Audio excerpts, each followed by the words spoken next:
Nancy by Robert Burns. Thine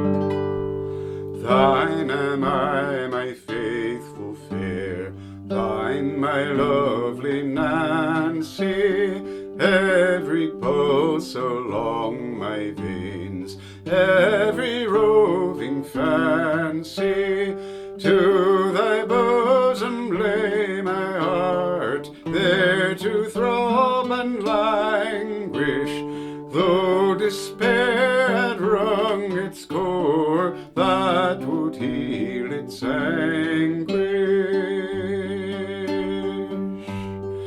Take away those rosy lips, rich with balmy treasure, turn away thine eyes of love, lest I die with pleasure. What is life when wanting love? Night without a morning. Love's the cloudless summer sun, nature gay adorning.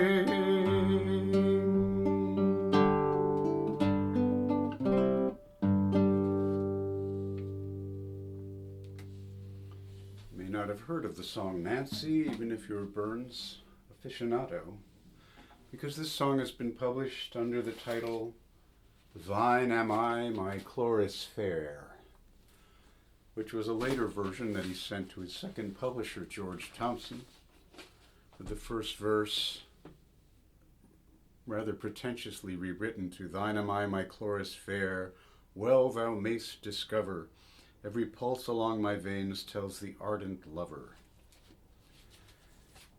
And Burns sent the tune Ligrum Kosh to George Thomson, but he published it with a different tune, Merrily Kiss the Quaker, to which it does not scan well. So this version, Nancy, is found in the Alloway manuscript with, it says tune, Ligrum, how do you spell it? The Gaelic spelling, Ligermchoss.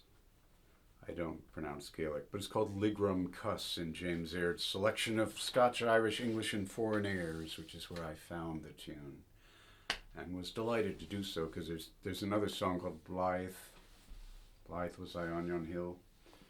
Goes to the same melody, and they scan very badly to Merrily Kiss the Quaker, and they go swimmingly to this melody. Hope you enjoyed it. Please subscribe to my channel. I'm working on a book called Songs of Burns, correcting the record on as many of his songs as I can. I've had a lot of luck looking these things up, because it's really only in the last 10-15 years that many of these 18th century tune books have been digitized, largely in the Library of Scotland, but there are other sites and even individuals who have pages who put up some books, and you can find the very tunes that Burns owned and was composing to. So he loved James Aird's books, and of course James Oswald, William McGibbon, and so on. So that's it.